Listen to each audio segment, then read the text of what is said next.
Halo guys, di video sebelumnya kita sudah melakukan instalasi PostgreSQL dan PostGIS, PostgreSQL 12 dan PostGIS 3.0, dan kali ini kita akan melakukan instalasi instalasi pgadmin. Di video sebelumnya saya sudah menunjukkan juga kalau pgadmin ini sudah terinstall di komputer saya. Nah, cara untuk mendapatkan pgadmin ini adalah dengan mengakses pgadmin.org. Di sini ya, ketikkan aja pgadmin di Google Search, nanti paling atas ini tinggal diklik saja. Dan pgadmin ini apa toh? Pgadmin ini adalah GUI atau Graphical User Interface yang fungsinya untuk mengadminister, memanajemen, mengelola, dan mengatur PostgreSQL secara visual. Dan ini merupakan open source software dan kalian bisa download di menu download ini. Lalu memilih tipenya apa, apakah dia container untuk Docker, untuk Mac, Python, dan seterusnya. Dan karena saya menggunakan Windows, saya klik saja yang Windows. Saya klik pgadmin. Ketika sudah diklik, dia akan mendownload file instalasi. Di sini sudah saya download ya. Tadi kalau awal-awal sudah dilihat tampilannya seperti ini. Dan karena saya sudah menginstallnya di komputer saya, meskipun nanti beda versi, tapi parameter-parameter yang sudah tersimpan, konfigurasi atau settingan yang sudah tersimpan akan tetap bisa diakses. Ini tinggal double klik saja untuk menginstallnya atau mengupgrade. Tinggal di next saja karena lokasinya tidak jauh berbeda. Mungkin akan diinstal sama lokasinya di harddisk C seperti instalasi yang sebelumnya. Kita tunggu saja sampai prosesnya selesai. Ini tidak terlalu lama dan tidak terlalu sulit.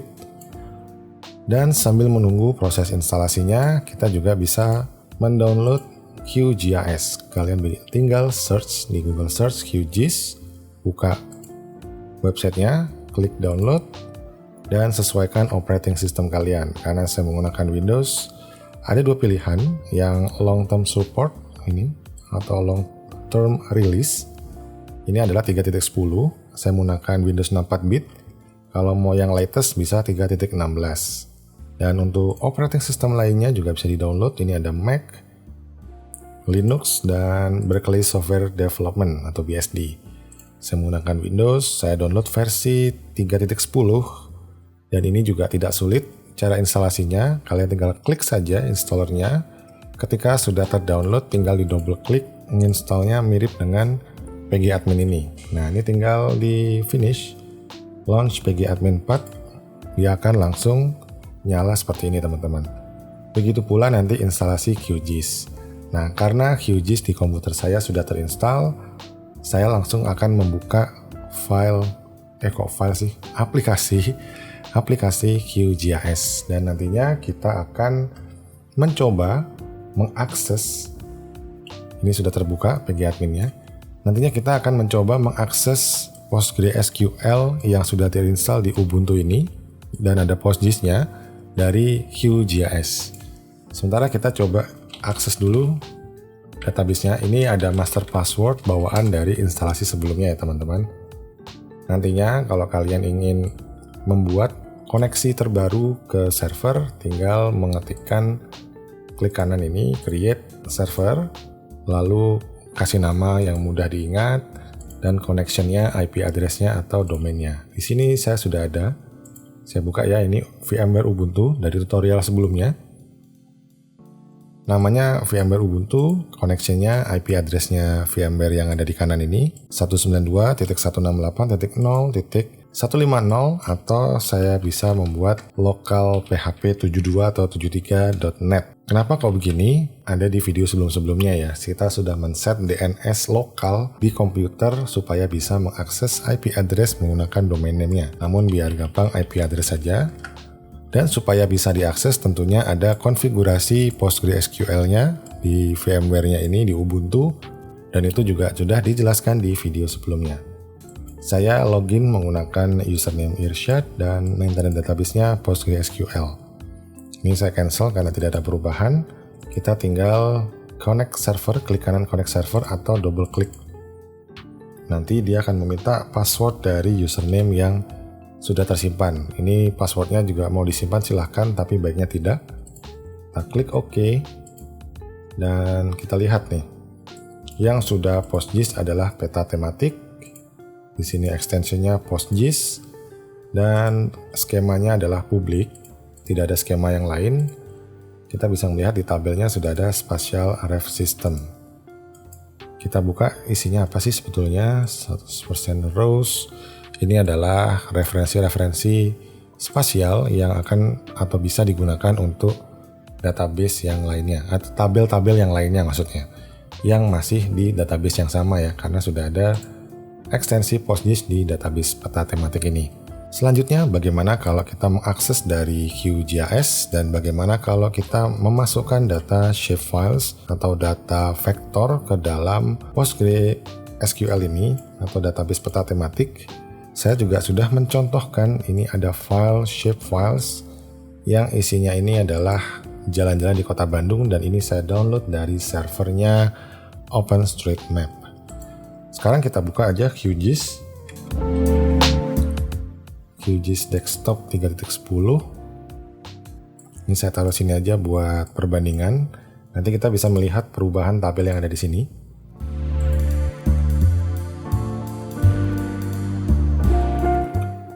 Oke, sekarang dari sini saya punya definisi yang sudah dibuat sebelumnya di XYZ Tiles, yaitu OpenStreetMap. Isinya adalah seperti ini saja. Nanti detail-detailnya ini saya letakkan di deskripsi ya, supaya teman-teman bisa mengakses. Coba saya drag ke sini. Ini adalah tampilan layer dari OpenStreetMap. Ini tile map. Reference sistemnya adalah 3857 atau sudo Mercator. Dan kalau kita rubah, seingat saya ini on the fly atau langsung diubah begitu ya, secara visual. Coba 4326. Oke, coba di apply. Aslinya memang masih web Mercator, namun tampilan di sini on the fly secara view kita ini adalah 4326 atau WGS84. Ellipsoid referensinya WGS84. Lalu bagaimana cara mengakses PostGIS database? Kita bisa buka bagian sini, ada PostGIS. Kita klik kanan, New Connection. Saya kasih nama VMware Ubuntu misalkan. Servisnya dikosongi juga tidak apa. Hostnya diisikan IP address atau domain name, lokasi PostGIS-nya atau PostgreSQL dengan ekstensi PostGIS-nya. Database-nya masih ingat tadi ya, peta tematik. Dan authentication-nya saya isi nama saya, password-nya. Kalau kalian mengikuti dari tutorial sebelumnya, saya buat password-nya standar saja, 12345. Nih, password-nya seperti ini, test connection. Ada keterangan di bagian atas, connection to VMware Ubuntu was successful. Kita oke. Oke, ini ada peringatan karena saya menyimpan username dan password. Kita oke saja karena untuk tutorial dan kemudahan. Di sini, nanti kalau kita akses Ubuntu VMware atau VMware Ubuntu, akan muncul skema publik. Ini sudah terhubung karena tidak ada pesan error. Cara untuk memasukkan file shapefiles ke dalam PostgreSQL, kita akses di bagian atas, kita pilih menu database. DB Manager akan muncul window seperti ini. Kita akses yang PostGIS, VMware Ubuntu, lalu kita import layer. Nah, ini saya sudah siapkan tadi, lokasinya ada di sini.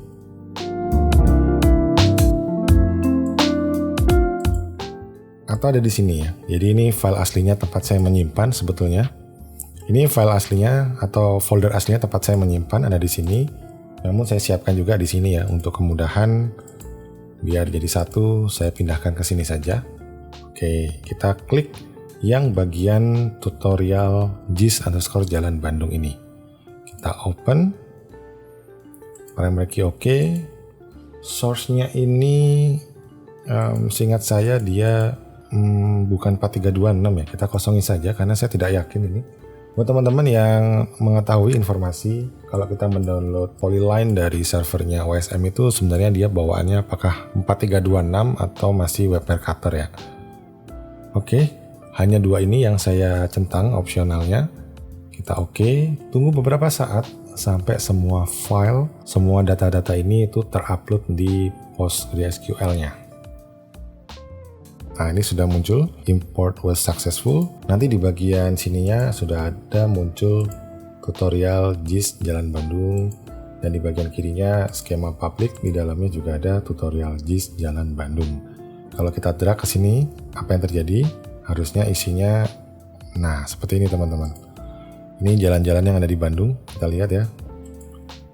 Tuh lokasinya sudah sama. Ini mungkin kita double klik dulu ya. Kita ganti simbologinya, warnanya agak kurang enak ini. Misalkan biru seperti ini, coba. Oke, double klik lagi. Width-nya kita agak kencengin dikit. Oke. Lebih enak, lebih rapat ya, lebih gede-gede gitu. Tapi kalau kita zoom, dia lebih jelas. Seperti itu teman-teman. Sekarang bagaimana kalau kita lihat di PG Admin? Kita refresh ya. Di sini refresh. Dia akan muncul di tabel namanya sesuai dengan nama layer tadi, yaitu tutorial JIS _ Jalan Bandung. Kita lihat isinya apa. Nah, isinya seperti ini teman-teman. Ini bukan mirip sebenarnya, sama dengan kalau kita mengakses dari atribut layer di sini.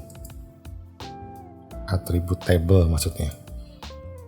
Oke, isinya sama ya. ID 1 Jalan Merdeka. OSM ID-nya ini coba sama kan?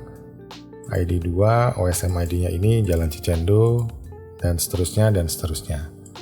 Kira-kira begitu saja tutorial untuk mengakses PostgreSQL dan PostGIS dari PG Admin dan juga dari QGIS, sekaligus mengisikan data dari QGIS-nya ini, data geospasial, ke dalam PostgreSQL dengan ekstensi PostGIS. Apabila saya menyampaikan hal yang kurang tepat atau keliru, atau kalian ada masukan atau pertanyaan, silahkan tuliskan di kolom komentar sebagai sarana diskusi. Sampai ketemu di tutorial GIS berikutnya dan sampai jumpa.